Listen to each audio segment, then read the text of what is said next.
Hello. Yes. Thank you so much for 3 great presentations. As I said, there is a common interest, but there are also very different temperaments, I think, which is beautiful. I put the title to Curate the Civic here because I think, Claire, in your case, it's kind of testing out, involving people in kind of the production of the place or in local communities. And for you, Grégory, of course, it's actually stepping into the law and trying to reinterpret how we can read it in a way and transforming in that way, maybe in the future, a kind of reality for people, hopefully, or at least pointing towards those issues. And for you, Maria, of course, talking about this public sphere and the constant kind of reflection of what we are and how we are. I wanted to ask you, because this is a lot of labor and a lot of love and engagement. What is it that what is it that has made you want to work like this? What is like? Why didn't you end up in a gallery? Why are you here?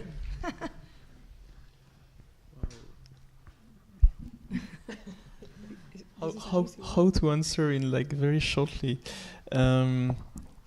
No, basically I think it's I will ask in a very personal way. I have never been trained as curator, and I come from, on the one hand, from the what we call cultural engineering. So I was supposed to work for like city councils basically, and at the same time I was very frustrated by this position, and I began to work with artists as an assistant basically. And I met artists who were devoted to. I understood when I work with artists the necessity to start from the practice maybe to find a way to elaborate space protocols of production from the practice itself and not from the frame of the institution. Then I was director of Le Laboratoire d'Aubervilliers, when I learned many things about how to host a research, to develop a research. And I don't know, I also have like of course I also have an activist practice in many fields for like decades, and just I realized that I think there was a need from each field to. There was a need from the field of art to, have more legitimacy in the way to produce knowledge and to be acknowledged as one way to produce knowledge. From the field of science to look at art as a way to produce knowledge, basically, and not something that is just giving a form to content. And also to rethink the question of the social engagement, and more precisely from the perspective of philanthropy, because when there is this huge industry of philanthropy, but they are working with very precise criteria of what we call social efficiency, and I think there was an interest on the one hand to look at it because it's just extremely interesting what has been done in this field, and also very problematic in terms of cultural colonization and many things like this, and so to try to create a space to operate in between these 3 fields. I think for me, it wasn't a conscious decision to not work in a gallery. I think all of our work, from listening to my colleagues, is around relevance, actually, and so it's to do with what's urgent now, and the types of projects we work on are vastly different. You know, there'll be some that are theatrical and story-based and poetic, and others that are deeply conceptual, and others that are activist roots. You know. And I think that what connects all of those is a sense of having something important to say and being committed to change somehow. That might be a change in the imagination, or it might be the way in which artists work to change a possible future. So for me, it comes, and something that's intensified for me through this work in the last 15 years has felt that I'm potentially contributing to change, and I'm attracted more and more to the places where I think we can be most effective. And that might be inside buildings or outside. But I think it's that question of relevance that drives me, I think. You've got one. You've got your own. Wow. We can be a band. Yeah, we can. Yeah, we can sing. Well, no, maybe not. I am absolutely agree with this idea of the relevance. I think that why? I think I can't do anything else. I mean, 20 years of Consonni, and I'm 19 years working in Consonni, so it's my life somehow. And I come in my background is different because I study politics science, and I come in from there. So I arrived to art, and I discovered that art has an ability to talk about politics in a really interesting way. So I didn't go never through the gallery myself. I have been working in this kind of project always, but and I think that that is difficult. I really find that is even I don't know how you feel about this, but I have the feeling that even 10 years, 20 years later, it's still complicated to talk about this kind of projects, and it's always, I mean, the exhibition, the space is still being the main protagonism, and I think that, but yeah, I don't know. I'm not answering, I think. No? Yes. Claire, I'm curious about you, because you often collaborate with constructing companies or like development projects. What could you say something about, like you said something about charm, but surely there is something a little bit more to that. Could you say something about like how do you maneuver that? How do you actually maintain the integrity of a project? Well, I think the crucial thing, I'll give you an example. So one of the projects for Oslo that emerged was a 100-year project. It's called the Future Library Project. It's by Katie Patterson and involves the commissioning of a writer every year for the next 100 years till 2114. And each year a text is handed over and it remains unread, locked away. Only the writer and their editor has read it until 2114, and meanwhile a forest of trees is growing, which will be cut down in 2114, and this series of books and texts published beyond our lifetimes. And this was a project commissioned as part of that public art programme, and you can imagine when we first introduced that project, the city said, well, yeah, but what do we see now? You know, and there's nothing to see. It's a room of manuscripts that you can't read. But that the way in which that project came about, and we managed to persuade them to take that on and to commit the funds into that project for the next 100 years, was because, of course, what that project is essentially about is how we imagine a future Oslo, how we imagine a future world, and what we're gifting for the future. So for the National Library, for the library in Oslo, it was a project in which they could build an annual education program around for children. What would you write to someone in 100 years' time? So as an example of that, it's getting to the core of understanding what the people you're working with want from a project. Often what happens is you begin with a form, so they want something perhaps resembling an Anthony Gormley usually. And it's moving the form out of the way and actually talking about what you want to try and achieve. Is it that you want to engage young people in thinking about the future of a city? Is it about cultural tourism? Is it about civic engagement and social change? And once you've arrived at a common sense of what you're trying to achieve, then you can allow the form to come in and allow that to take shape. And often it's as much about encouraging artists to be happy to enter a space of collaboration. But artists respond, and you must find this too, in many, many different ways. There are those that prefer to be autonomous, there are those that work collaboratively and through activist means. So you also have to attune your curatorial skill to the way in which an artist likes to work, and whether or not they want to co-produce or be autonomous. And Grégory, I'm thinking about how you talk about finding the issue, right? Could you say something about what's that process of because you don't have something ready, it's like, how does it work?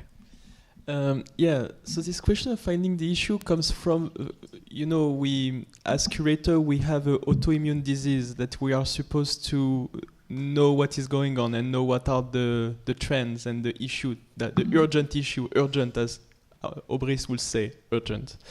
So, and of course, no one can be on one day a specialist of environmental issue and then on gender equality, and on another day on urban development, but we are supposed to.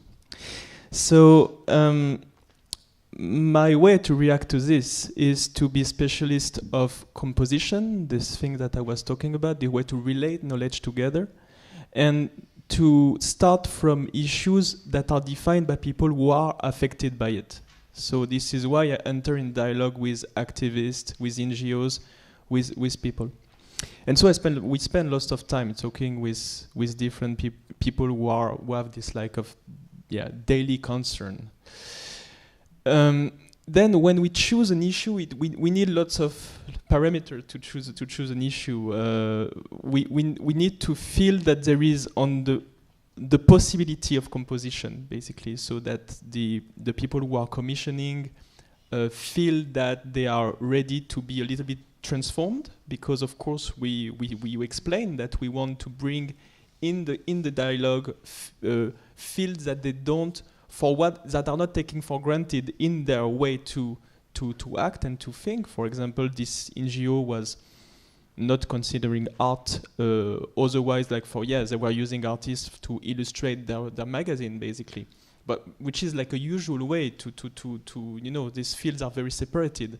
So so they had to be like ready for this, and of course then we need to have an intuition, and then of course there are questions of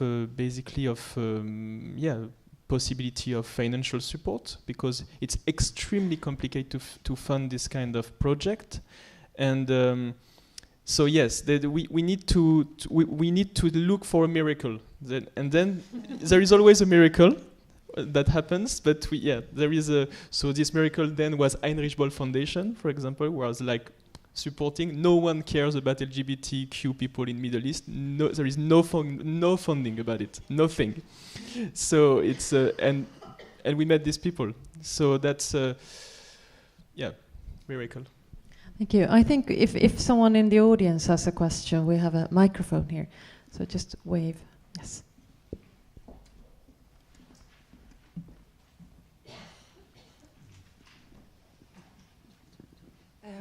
Thank you all very much for your presentations. I just wanted to respond to this question of the miracle, which was also part of the first presentation of Santiago Monstein. And I like how you all talk about, how you are operating, like how Maria illustrated it with the photo, like a painted person who's trying to kind of, in a way, lure the public realm into this artistic thinking, and also the notions of charm and smuggling and storytelling seem very recognizable. However, the question of the miracle, I would like to know, like, what are the supporting structures that you experience as being indismissible to do these kind of things? Because I guess a miracle, we all hope for a miracle, but there must be something else behind that. Maria, maybe you want to comment on that. What are the supporting structures?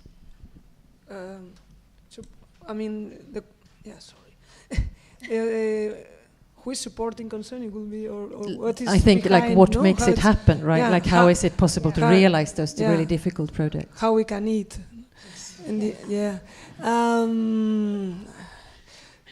We are still waiting to the miracle. So each project we don't have a funding every year. We don't have so our funding is based on projects. So that means that every time that we begin a project, we begin again a way of looking for the funding.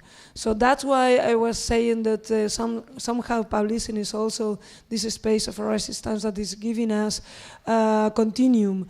Because the question that we have, I mean, as we were saying, I was saying, Claire, before, this question of the urgent, and I think that we are doing this project because I really feel in my stomach. I mean, I need to do these things because I really believe, as Magdalena was saying at the beginning, quoting to Marina Garcés, that it transforms us. I don't know if it's going to transform the public, but I promise you that each project that we produce, it transforms me and the people that we are involved.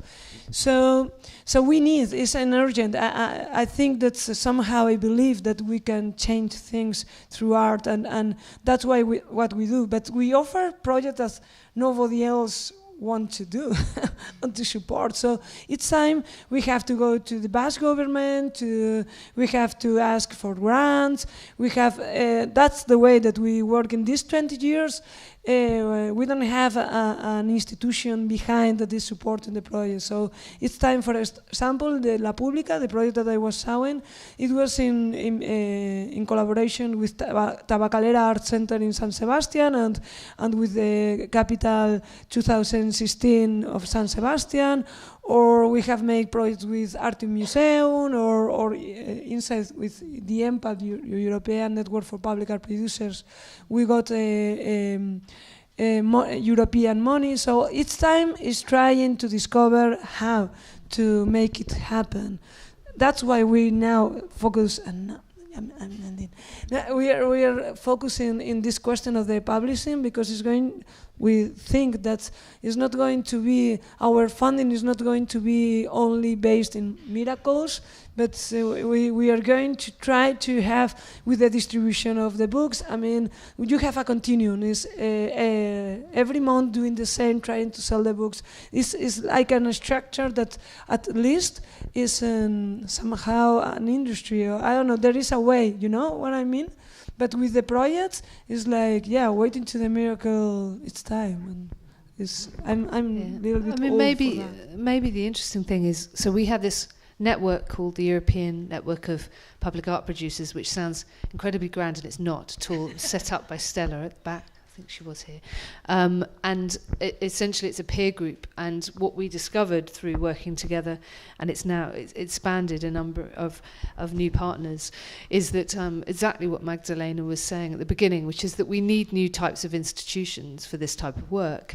And whilst we're very different and we have lots of different scales, and for example we're publicly funded, we have core funding and we raise project funding, is that the one thing that joined us together was that we are flexible and agile, so we change and we respond to the political and cultural climate as it shifts and changes. So unlike a traditional art institution with a very clear hierarchical structure and long life, if you like, most of our organisations, I think, have been through lots and lots of different changes, have had different core partners at certain times, different staffing structures, and new ways of working with different partnerships. And so I think our survival for the future for this type of work is our adaptability, and that's something we're very passionate about in a new generation of producers coming through, is you actually need to have a whole set of other skills, which is about being responsive and being a negotiator and having business skills as well as the curatorial skills to manage that changing economic climate. I just wanted to add something about the miracle. Because of course we have a model. So first, we, as a political statement, we refuse to apply for any kind of grant that are too small, because it's publicly funded. Even if most of the time this public funding I talk about France. I don't know what is happening in Sweden. I know that I think that is better granted, but in France, yes, it's impossible to apply like for 5,000 euro and to have like thousands of commitment behind. It's just impossible. So basically, we just decided to stop to do it, which is very hard for the short time engagement. And we only work with like big commissioners, so people who can give us, to give a figure, 50,000 euro to give a project. So that's the base of the development of the project. Then we are crossing the funding between art, the science. So basically, many projects are also co-funded with university. For this project, for example, was supported by Yale University and now by Oxford University. And also with philanthropic foundation from mostly from United States, unfortunately or fortunately, I don't know. And so long-term dialogue with people like Ford Foundation, for example. So that's one thing. On the other hand, unfortunately, I'm quite pessimistic about the future of public funding I would say in France, for example, and for the possibility for a structure like us to have a structural funding. So I think the only possibility is to have a sustainable income that is coming from the structure itself. So I think parallel to the development of the structure, we are developing business. So we will try to find a way to develop a business in order to make the non-for-profit happen. So it's a very specific way to work. And on the top of this, we are trying to develop a new form of a new form of board of director. So when the directors are not only giving financial support, but are also engaged in the content, meaning that, for example, we have lawyers who are giving support in the project, but who are also involved in this project.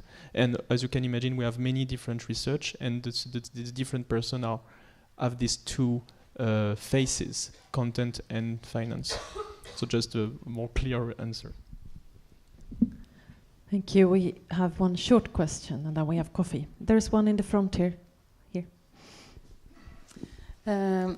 Claire, you were talking about being a trickster, being charming, and developing these skills. I also wonder, is there moments when all of you have decided not to be charming, to say no and use the conflict?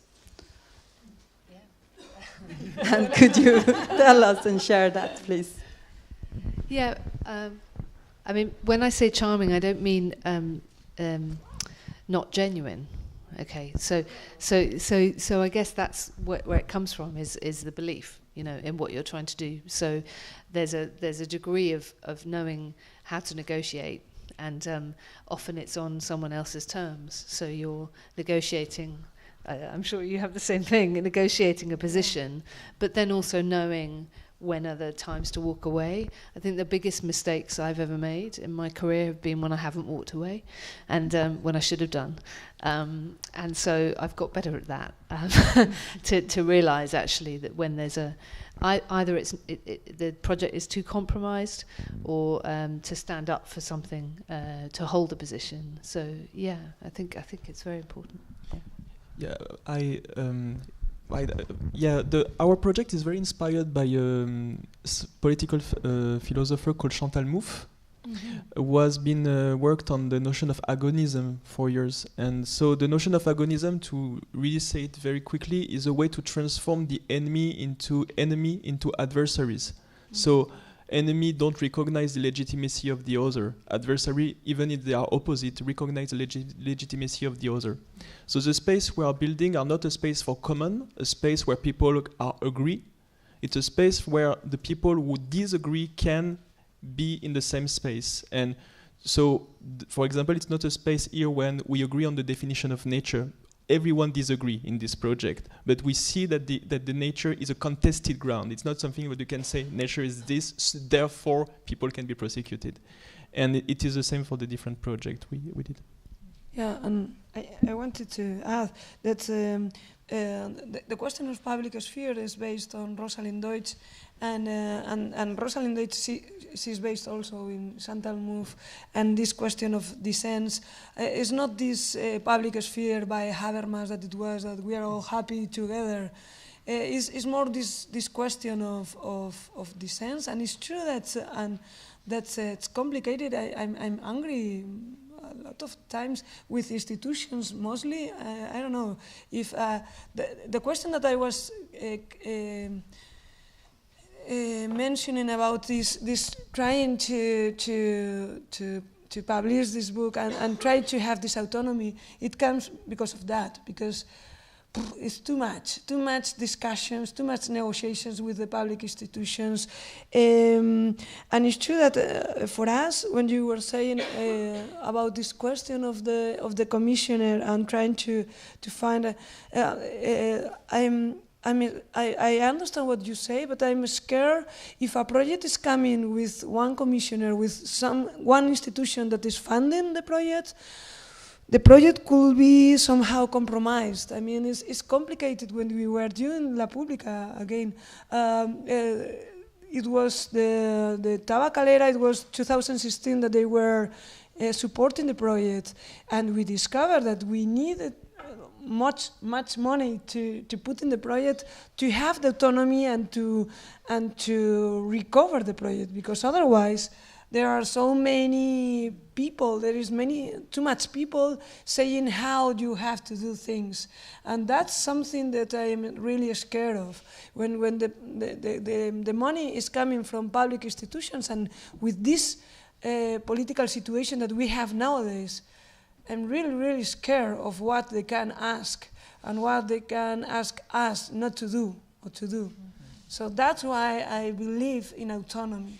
And I think that public money has to pay projects, but I think that we have to discover ways of mix the funding from private, from the community. That's why I loved with the idea of publishing books and try to sell it, because it means that not you, because you don't read in Spanish, but you and we publish mostly in Spanish, but you, if you like the book, you are going to buy it, and it means that a community is going to support what we do. Just something very quickly on that, which I just wanted to throw into the conversation, maybe for later, is that when we're talking about curating the civic, one of the things that we all now need to contend with is the idea of well-being and happiness. And I think that one of the things we haven't touched on, because we've been talking about producing, is actually impact and effect, and how one of the things we're contending with now is this idea that our work is supposed to make people happy, and that well-being is about happiness, as opposed to unsettling something that might then produce something more productive. So I think that's something very interesting to think about in these public projects, which is that idea of agonism in a way, that idea of unsettling, perhaps being the result of what we do, as opposed to necessarily creating a sense of well-being. Thank you so much. Now we're going to get a bit more happiness by having some coffee out here. We gather back at 10 minutes to 12. Thank you.